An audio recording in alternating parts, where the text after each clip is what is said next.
Hello friends, Krishna किरण channel पर आपका स्वागत है। इस कहानी को सुनने से पहले चैनल को सब्सक्राइब कर ले। ये बहुत ही रोचक कहानी है। कहानी पूरी सुनने तथा लाइक एवं शेयर जरूर करें। धन्यवाद।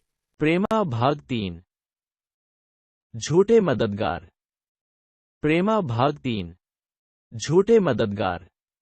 बाबू अमृत राय रात भर करवटें बदलते रहे। ज्यों-ज्यों उन्होंने अपने नए इरादों और नई उमंगों पर विचार किया, त्यों-त्यों उनका दिल और भी दृढ़ होता गया और भोर होते होते देशभक्ति का जोश उनके दिल में लहरें मारने लगा। पहले कुछ देर तक प्रेमा से नाता टूट जाने की चिंता इस लहर पर बौंद का काम करती रही, मगर अंत में लहरें ऐसी उठीं कि वह बौंद टूट गया। सुबह होते ही मुंह हाथ धो, कपड़े पहन और बाइसिकल पर सवार होकर अपने दोस्तों की तरफ चले। पहले पहल मिस्टर गुलजारीलाल LLB के यहाँ पहुंचे। यह वकील साहब बड़े उपकारी मनुष्य थे और सामाजिक सुधार का बड़ा पक्ष करते हैं। उन्होंने जब अमुतराय के इरादे और उनके पूरे होने की कल्पनाएं सुनी तो बहुत खुश हुए और बोले, आप मेरी ओर से निश्चिंत रहिए और मुझे अपना सच्चा हितैषी समझिए। मुझे बहुत हर्ष हुआ कि हमारे शहर में आप जैसे योग्य पुरुष ने इस भारी बोझ को अपने सार लिया। आप जो काम चाहें मुझे सौंप दीजिए, मैं उसको अवश्य पूरा करूंगा और उसमें अपनी बढ़ाई समझूंगा। अमृतराय वकील साहब की बातों पर लटू हो गए। उन्होंने सच्चे दिल से उनको धन्यवाद दिया और कहा कि मैं इस शहर में एक सामाजिक सुधार की सभा स्थापित करना चाहता हूं। वकील साहब इस बात पर उछल पड़े और कहा कि आप मुझे उस सभा का सदस्य और हितचितक समझें। मैं उसकी मदद दिलो जान से करूंगा। अमृतराय इस अच्छे शगुन होते हुए दाननाथ के घर पहुंचे। हम पहले कह चुके हैं कि दाननाथ के घर पहुंचे। हम पहले कह चुके हैं कि दाननाथ उनके सच्चे दोस्तों में थे। वे दन को देखते ही बड़े आदर से उठ खड़े हुए और पूछा, क्यों भाई, क्या इरादे हैं? अमृतराय ने बहुत गंभीरत से जवाब दिया, मैं अपने इरादे आप पर प्रकट कर चुका हूं और आप जानते हैं कि मैं जो कुछ कहता हूं वह कर दिखाता हूं। बस आपके पास केवल इतना पूछना के लिए आया हूं कि आप इस शुभ कार्य में मेरी कुछ मदद करेंगे या नहीं।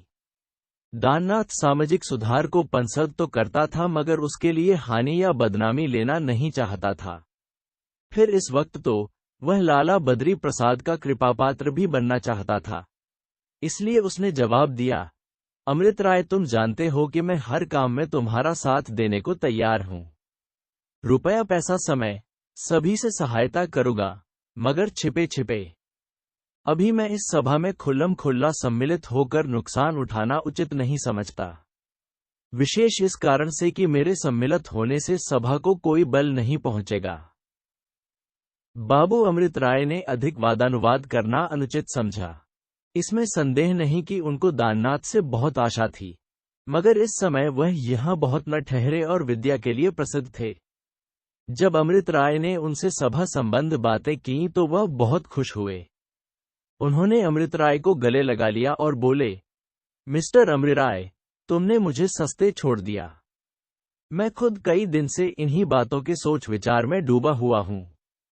आपने मेरे सर से बोझ उतार लिया। जैसी यात्रा इस काम के करने की आप में है वह मुझे नाम को भी नहीं।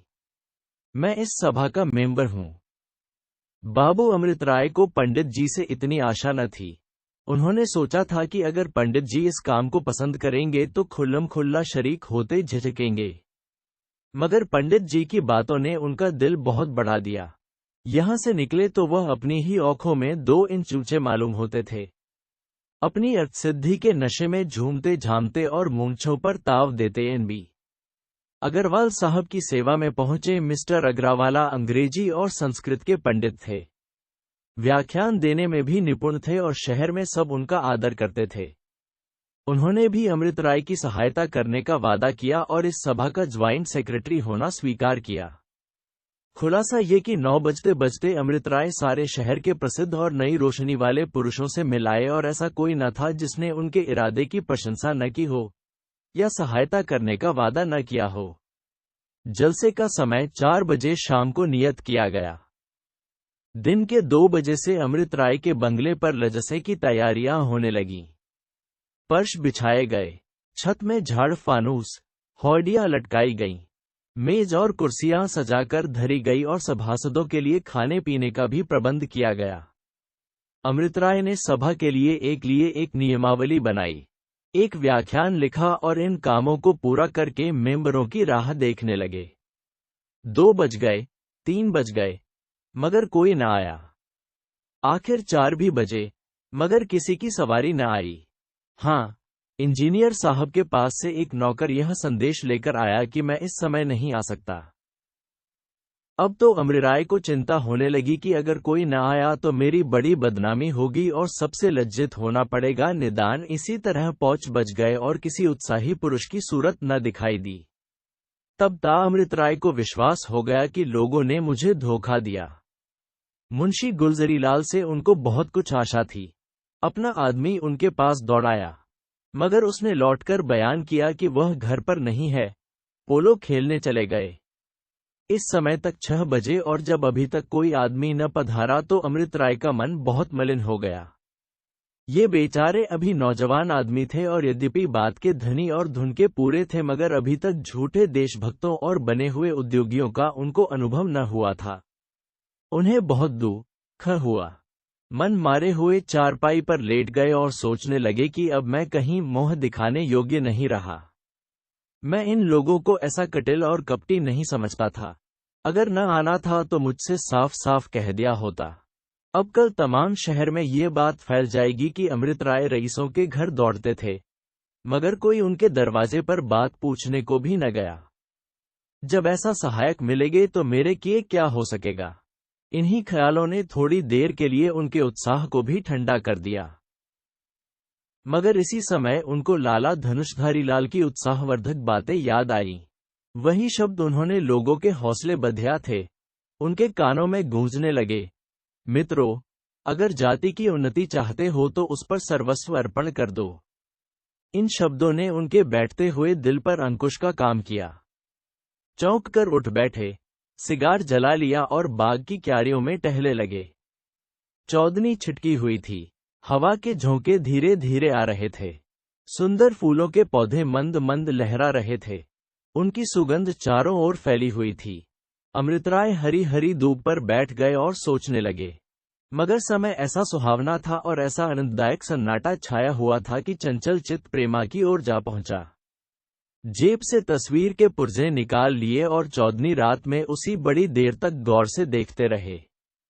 मन कहता था, ओ अभागे अमृतराय, तू क्योंकर जिएगा, जिसकी मूरत 8 पहर तेरे सामने रहती थी, जिसके साथ आनंद भोगने के लिए तू इतने दिनों विरहागिन में जला, उसके बिना तेरी जान कैसी रहेगी।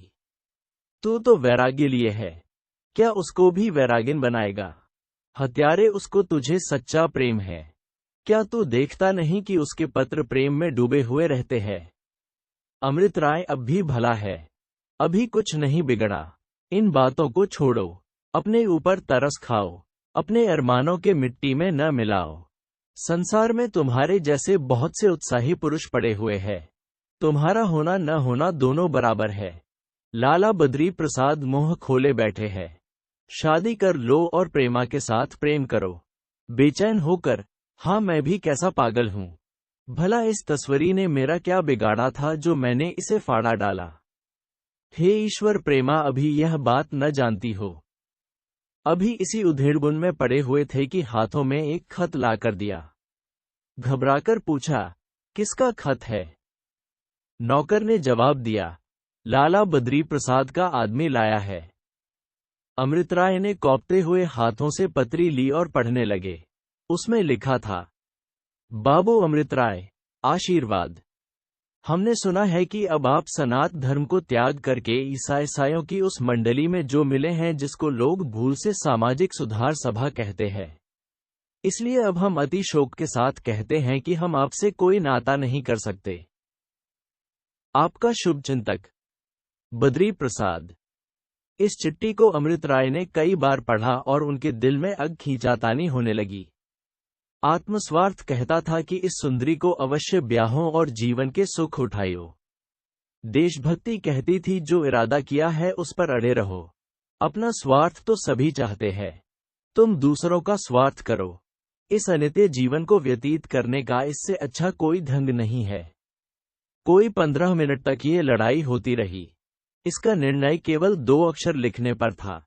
देशभक्त ने आत्मस्वार्थ को परास्त कर दिया था।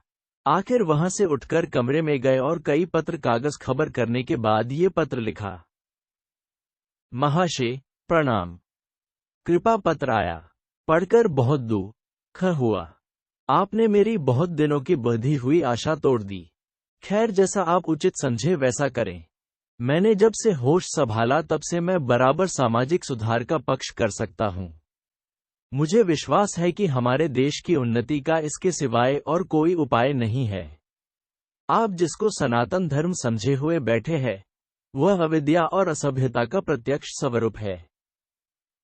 आपका कृपाकांक्षी अमृत राय।